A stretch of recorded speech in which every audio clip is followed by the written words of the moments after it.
Ada satu orang di antara kita, mungkin tahajudnya 10 rakaat setiap malam, duhanya 12 rakaat setiap pagi, baca Qur'annya one day one juz, satu hari satu juz, malamnya one night one juz, satu malam satu juz.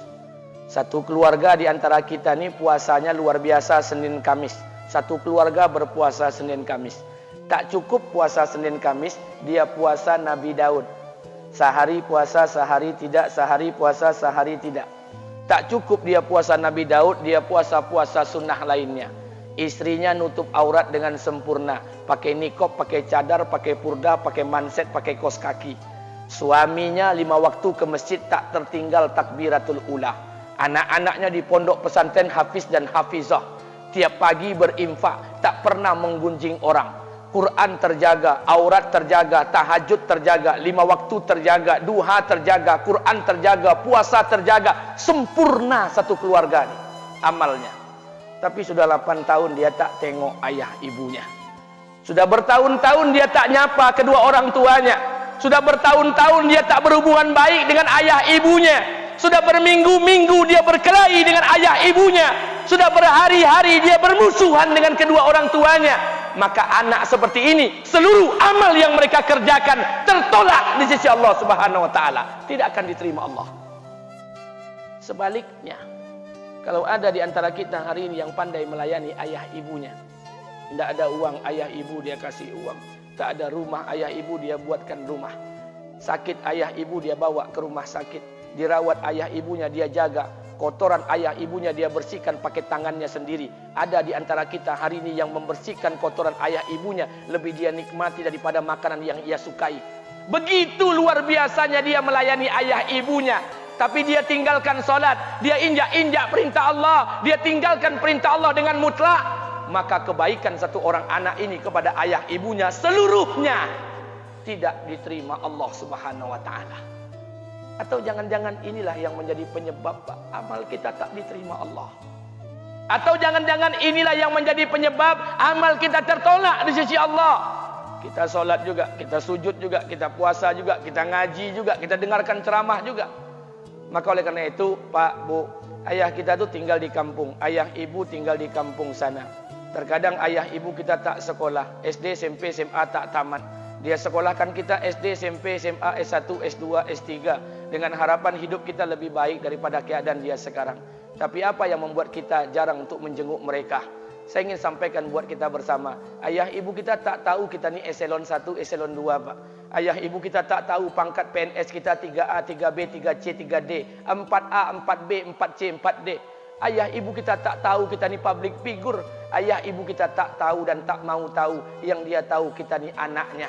Ayah ibu kita tak tahu kita punya sawit berapa. Ayah ibu kita tak butuh mobil kita. Dia tak butuh rumah kita. Tapi yang dia butuhkan kita. Apa yang membuat kita jarang untuk menjenguk mereka?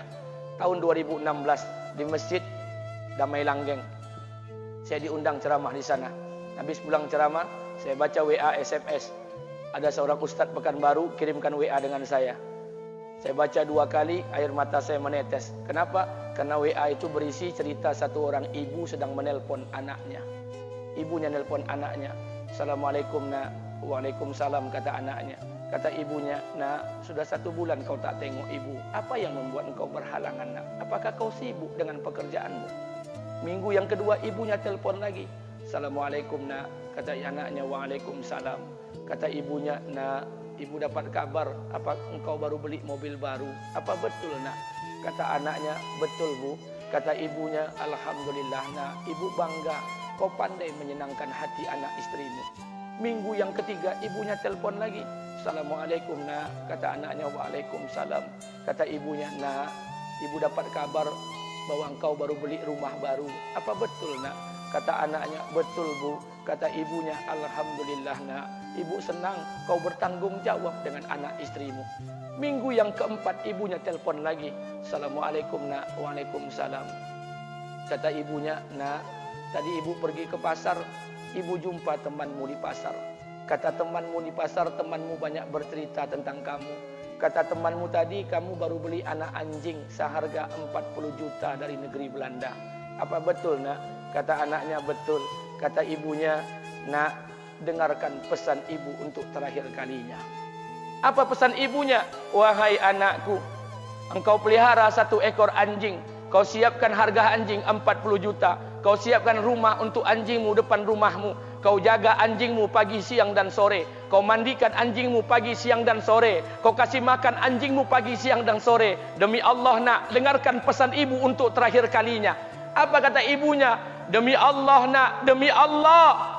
Kalau seandainya Allah menciptakan ibu, kalau seandainya Allah menciptakan ibu untuk yang kedua kali di muka bumi ini nak, demi Allah, ibu tak ingin terlahir sebagai manusia. Ibu ingin lahir sebagai seekor anjing, biar berada depan rumahmu dan melihat wajahmu setiap hari. Ibu kita tak butuh harta kita, Pak. Dia tak butuh uang kita, dia butuh kita. Apa yang membuat kita jarang untuk menjenguk mereka? Pantas hidup kita tidak berkah. Pantas rumah tangga kita tidak sakinah. Karena hubungan dengan ayah ibu kita rusak selama ini. Masih ada kesempatan, masih. Yang jauh telepon, yang dekat kunjungi mereka. Demi Allah, kita butuh keberkahan doa mereka. Yang sudah meninggal, ziarahi kuburnya dan doakan mereka. Imam As-Syafi'i berkata, apa kata Imam As-Syafi'i? Manusia zalim, manusia bodoh, kalian tak tahu apabila ayah dan ibu kalian mengangkat tangan di malam hari, dia berdoa kepada Allah untuk anaknya. Doanya cuma sekali, malamnya cuma sekali, hanya sekali saja doanya. Apa kata Imam Syafi'i? Sekali doa ayah dan ibu kalian sudah cukup bagi Allah untuk menjadikan kalian anaknya berkah dunia akhirat. Hari ini berapa banyak doa ayah dan ibu kita, tapi tidak ada keberkahan buat anak mereka. Kenapa? Hati mereka tersakiti. Maka pulang, Pak, cari mak bapak kita. Kita punya rumah hari ini, Bu, kita punya rumah, punya harta, punya uang, punya pekerjaan, punya kekayaan, punya sawit. Kita jadi orang hari ini jadi pegawai bukan kena sarjana kita, Pak. Kita jadi orang hari ini bukan kena otak kita. Kita jadi orang hari ini bukan kena kepintaran kita. Kita jadi orang hari ini jangan-jangan kena keberkahan doa ayah dan ibu kita yang tak pandai tulis baca di kampung sana. Cari mak bapak kita, Pak. Demi Allah, kita butuh keberkahan doa mereka. Apa guna di kehidupan dunia sementara Allah tidak ridho dengan kehidupan kita? Pantas amal kita tertolak di sisi Allah. Maka pulang ke rumah cari mak dan bapak kita yang masih hidup, duduk bersama mereka. Kalau seandainya kita tak bisa membahagiakan mereka, jangan pernah menyusahkan mereka.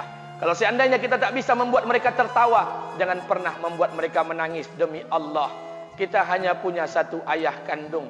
Kita hanya punya satu ibu kandung. Tidak akan ada ayah kandung yang kedua. Tidak akan ada ibu kandung yang kedua. Harta kita cuma satu. Ayah kita cuma satu. Ibu kita cuma satu. Tidak akan ada ayah kandung yang kedua. Tidak akan ada ibu kandung yang kedua. Pangkat jabatan bisa dicari. Harta bisa diraih. Kesempatan membahagiakan ayah dan ibu kita hanya sekali di kehidupan dunia ini, Pak. Pulanglah. Ketika mereka memanggil, tinggalkan istri, tinggalkan pekerjaan, tinggalkan semua proyek kita. Demi Allah, datangi mereka.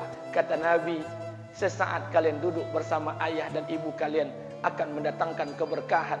Kenapa kalian tidak duduk bersama mereka?